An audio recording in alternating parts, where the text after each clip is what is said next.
And there's one shift that I made in the way I think about trauma, in the way I think about my parts, in the way I think about my body and about my emotions. When that took place, something really, really deep shifted within me.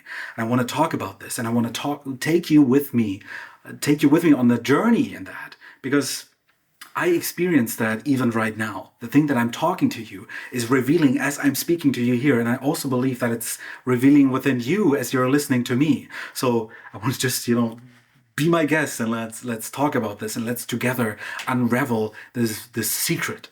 That is so, so important. So the thing is, your nervous system doesn't know time. And we need to talk about time when it comes to psychology and when it comes to trauma first, in order for me to unravel what I really want to get to here. So we often believe that the past is something that is not here, something that is weirdly behind us. But the thing is, time happens in the present moment. Time is not a thing. Time, the past, and the future are all happening within us right here, right now. Memory is something that is emerging from within us in the present moment. So that is good news, and that is bad news of some sorts. So what do you want to hear first? The good, the bad? I guess I just want to start with the bad news first, or the more challenging news. That means if you're triggered, it means a part of your past is replaying in the present moment. A trigger is nothing but the past restaging right here, right now. And I don't mean that every time you get angry or you get sad or your nervous system dysregulates, that's something wrong with that. I believe truly that anger is sacred, and that being dysregulated is nothing to be regulated away or something like that. I believe there's moments in which being triggered is accurate. If something is abusing you and you're triggered by that, you're angry at them, that's a good thing. Don't regulate that away. Take it seriously. Leave the situation. That's not what I'm talking about here. But sometimes you feel like something takes you over. It's like a part of you just takes the lead, drives the car all of a sudden, and you're on the seat next to him, and you're looking at him like, what the fuck, where are you driving? I don't want to go there. But he's like, yeah, no, shut up. I'm taking the wheel now. This is what I mean by being triggered. So in this moment, the past is restaging in the present moment. You've experienced something in the past that your nervous system is connecting to whatever you experience in the here and now. And the good news is that through that restaging in the here and now, you have a big, big chance. And that is that you can resolve that emotional loop that was opened in the past in the here and now. And there's a few ingredients that you need in order to do that. First of all, you need to have people around you that honor you, that love you the way you are. That say, even if you're angry, even if you're sort of not so easy to be around right now, I still love you. And I'm still hearing you. I'm still interested in you. And in that way, I like the analogy of an open loop, you can imagine it like an open circle that wants to close, but something has happened that this emotional loop cannot close. And this is probably something that happened within you that was not accepted on the outside. Like you were angry, for example, you were sad, and you were met with rejection. And that rejection is actually the root cause of what we call trauma. Like something within you wanted to express itself, but it couldn't. And with you finding the right people, that loop can finally close. And I think this is what triggers are teaching us. Triggers are teaching us that the past lives in the present, and through that, we can make the past right. We can change our past in some way. It is believed, I don't know if that's people don't know if that's an actual quote, but Carl Rogers probably sometime have said it's never too late to have a fulfilled childhood. And there's a deep, deep truth in that, because childhood is, again, something happening in the present moment. And it's very much biased. Childhood is such a vague description of what was actually happening. And there's loads of projections. We don't recall our actual past. We are experiencing what we make of the past. So we are creating the past in our present moment. And in this way, we can start to relate to the past in a new way. And by that, I don't mean like gaslighting you. By that, I mean when the past is coming up through a trigger or through a challenging situation, you can be met within yourself with what you would have needed in the past. So if we're going a level deeper here and we're talking about parts, it means a part of you from the past is knocking at your door, being like, oh, fuck, it's happening again. It's happening again. Please leave me in. I have to tell you something. This is not safe. Please just leave. Please just leave. Our tendency is to tell the part like, no, let's open that door. That's not good. I have to like meditate. I have to journal a bit about this. There's like something icky within me, and I'd rather get rid of this. It's like lowering my frequency or some shit. Whatever we tell ourselves, What this part actually needs, what the trigger actually needs, is to be let in. And in order for you to let that trigger in, you need capacity. So the emotion is coming, and you are stopping the emotion, just like you're stopping a door. And the thing is, you need to build capacity within yourself to let that emotion come through. And your relationships, the people that you surround yourself with, they help you build that capacity. And this is, I believe, what nervous system regulation is actually for. It helps you build capacity to experience emotions that have never been met with safety. So you establish safety within your nervous system, and then stuff comes up. But instead of pushing it away, you're able to hold it. And what that means in the world of our parts and on a little deeper level is a part of you is visiting you. And instead of you being terrified of, fuck, it's happening again, you're like, okay, come in. Let's sit down at the table and let's have a conversation about this. What is really going on? What are you trying to tell me?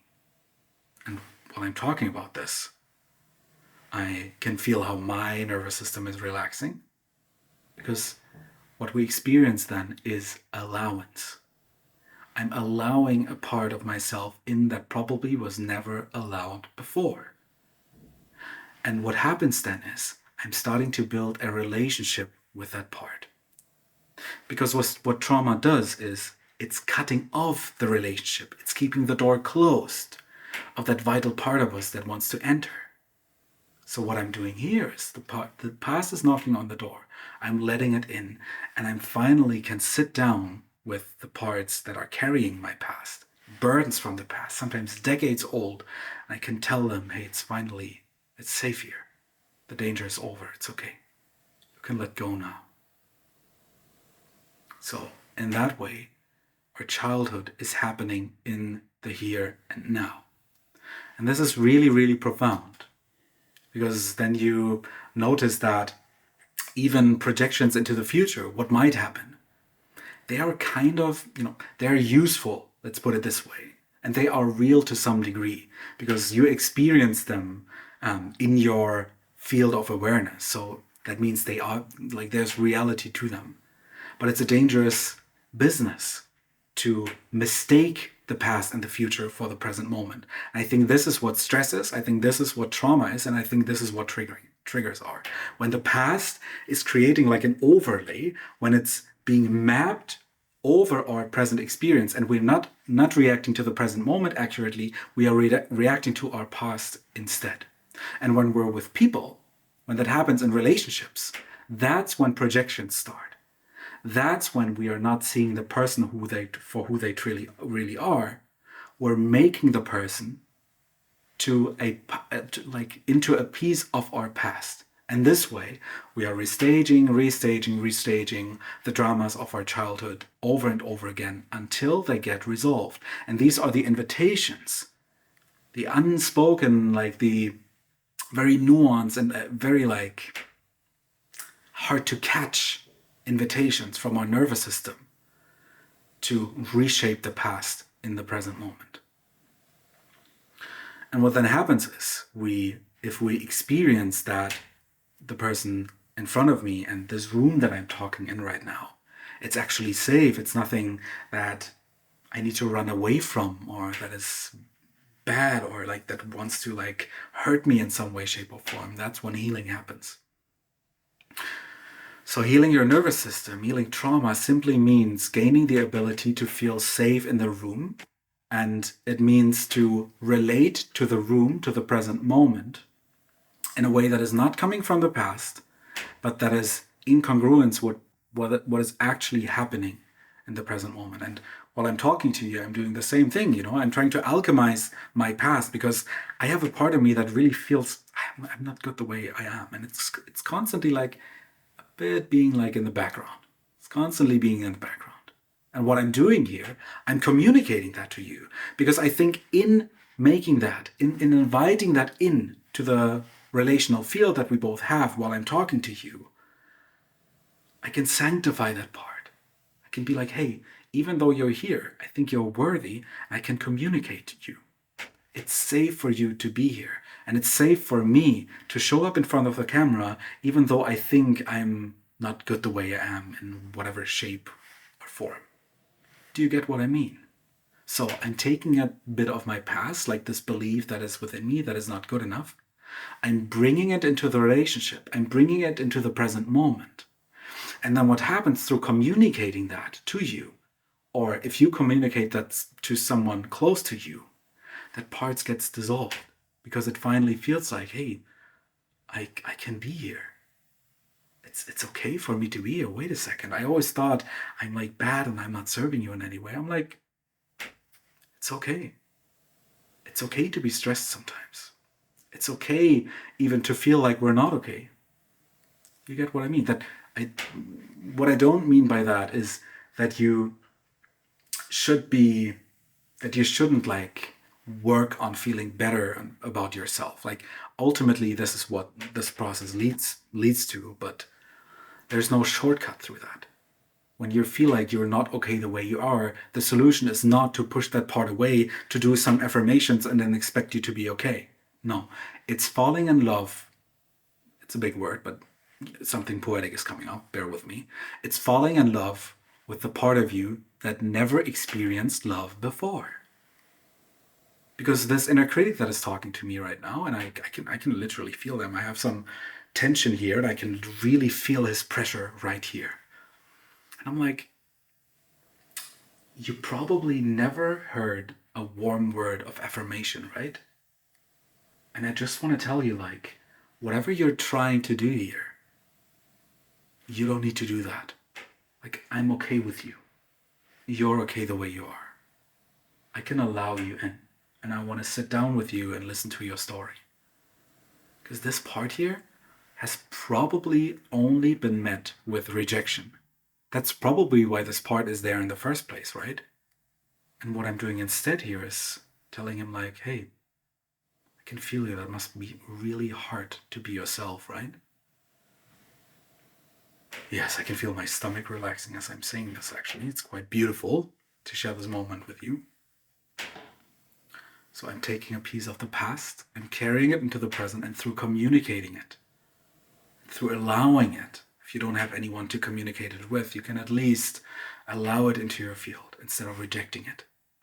And I believe this is what really accelerated my healing journey. To not do like all of the practices, all of the things, but to really practice allowing things to come up the way they are. And to love the parts who probably never experience love, even if they are against me, to be like, hey, I can feel you.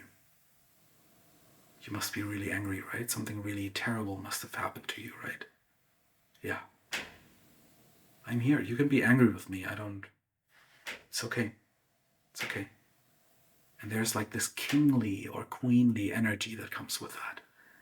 Like this feeling of being untouchable to some degree, that being of, I don't want you to feel guilty when I feel bad because of you. You can be who you are. I'm good. I'm good. So this is the process that I did and that really helped me amplify my healing journey. If you enjoyed that video, leave a comment below. I always enjoy like interactions with the people that watch my videos, and I'll see you in the next one. Bye bye.